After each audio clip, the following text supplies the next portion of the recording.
مفتی زبیر صاحب نے فرمایا کہ دارالعلوم کے اصول میں بھی یہ چیز رکھی گئی ہے 45 منٹ کا گھنٹہ پوری دنیا میں کہیں نہیں ہوتا، لیکن ہمارے مدرسوں میں 45 منٹ کا گھنٹہ ہے۔ ایک بھی بچہ نہیں بتا پایا خدرہ۔ حقیقت یہ ہے کہ پڑھاتے کہیں بھی نہیں ہے۔ کوئی بھی کلاس میں سے بتاؤ خدرہ کیسی ہوتی، یہ تو بچوں کے ساتھ زیادتی۔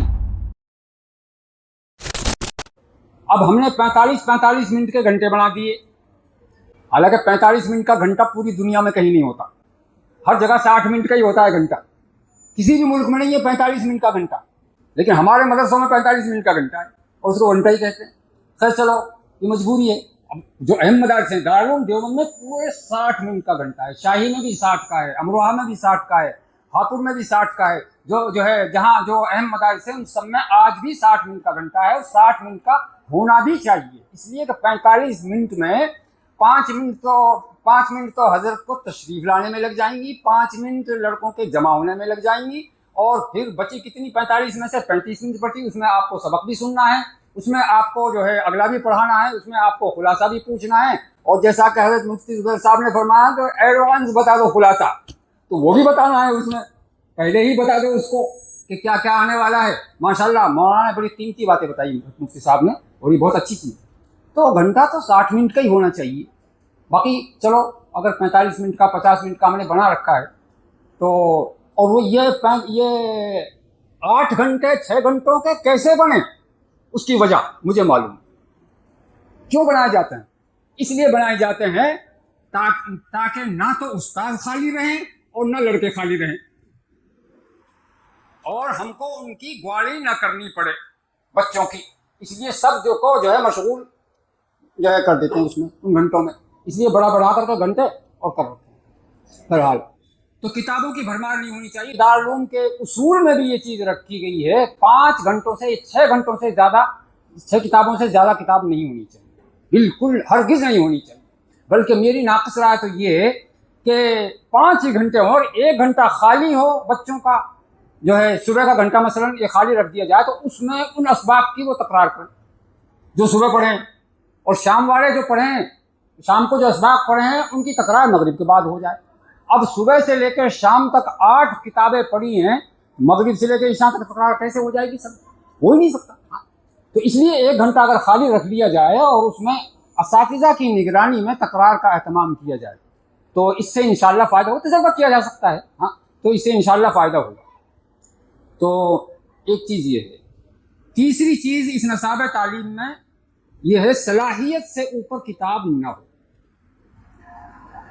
جو جس کلاس میں بچہ پڑھ رہا ہے اس میں اس کتاب کی اہلیت ہونی چاہیے جو کتاب آپ پڑھانے جا رہے ہیں، ورنہ تو نتیجہ کچھ نہیں نکلنے والا، بچوں کی سمجھ میں نہیں آئے گا، اور استاد جو ہے وہ کتاب کو یاد نہیں کرا سکتا۔ میں نے دیکھا بعض جگہ عربی دوئم میں شعر تہذیب ٹھوک رکھی، ارے شعر تہذیب تو پنجم والا بھی پڑھ لے، یہ غنیمت ہے، ہاں اس کو بھی انعام ملنا چاہیے۔ اب عربی دوئم میں جب شعر تہذیب پڑھائی جائے گی تو ظاہر سی بات ہے کہ یہ تو ان بچوں کے ساتھ زیادتی ہو۔ تو ایسی کوئی بھی کتاب نہیں ہونی چاہیے کہ جو بچوں کے معیار سے اوپر ہو۔ ایک بات اور ضمنی طور پر عرض کروں، نورانی قاعدہ آج کی تاریخ میں چھایا ہوا ہے، ہر جگہ نورانی قاعدہ پڑھاتے ہیں اور بڑے شوق سے پڑھاتے ہیں۔ ویسے حقیقت یہ ہے کہ پڑھاتے کہیں بھی نہیں ہے، ہاں اس طریقے کے مطابق سب اپنی منمانی کرتے ہیں، کہیں سے چھوڑتے ہیں کہیں سے پڑھاتے ہیں، کوئی یعنی ہر مدرس اپنی ترتیب سے پڑھاتا ہے، اس ترتیب سے نہیں، تختیوں کو رٹواتے ہیں، بس پوری توجہ تختیوں پر ہی ہوتی ہے، بچوں کی بھی اور استاد کی بھی۔ جس کے تختی یاد اس کے نورانی قاعدہ یاد، اور جس کے تختی یاد نہیں ہے اس کے نورانی قاعدہ نہیں۔ ادائیگی کی طرف محض توجہ نہیں۔ میرا اس سال سابقہ پڑھا نورانی قاعدہ سے، تو میں نے جب اس کو جو ہے دیکھا دھیان سے غور سے، تو میری سمجھ میں وہ کم آیا کہ یہ تو بچوں کے ساتھ زیادتی ہے۔ جو بچے بھی نقطوں کو یاد کریں تاکہ اوپر نقطے ہوتے ہیں یا نیچے ہوتے ہیں یہ بھی اس کو بتایا جا رہا ہے، وہ ان تختیوں کو کس طرح سے کہاں کریں۔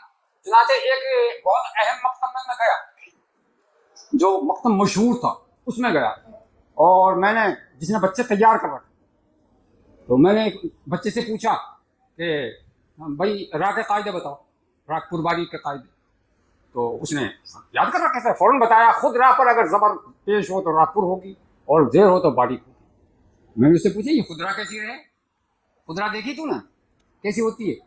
یہ پلاسٹک کی ہوتی ہے یا لوہے کی ہوتی ہے یا ربڑ کی ہوتی ہے؟ خدرہ کیسی ہوتی ہے دیکھی تو نے؟ میں نے تو نہ دیکھی. وہ کوئی بھی کلاس میں سے بتاؤ خدرہ کیسی ہوتی ہے، تو ایک بھی بچہ نہیں بتا پایا خدرہ کو. اب جب یہ ظاہر ہے آنکھ بند کر کے جب ان کو رٹا جائے گا تو رٹا ہوا تو کبھی ساتھ نہیں دیتا، اس کو تو بول جائے گا بچہ. تو یہ میں چھوٹے معصوم بچوں پر زیادتی ہی سمجھتا ہوں. بہرحال چل رہا ہے اسی طرح. تو 3 چیزیں ہیں اس میں نصاب تعلیم میں. نصاب میں یکسانیت ہو، نمبر 2 کتابوں کی بھرمار نہ ہو، نمبر 3 صلاحیت سے اوپر کتاب نہ ہو.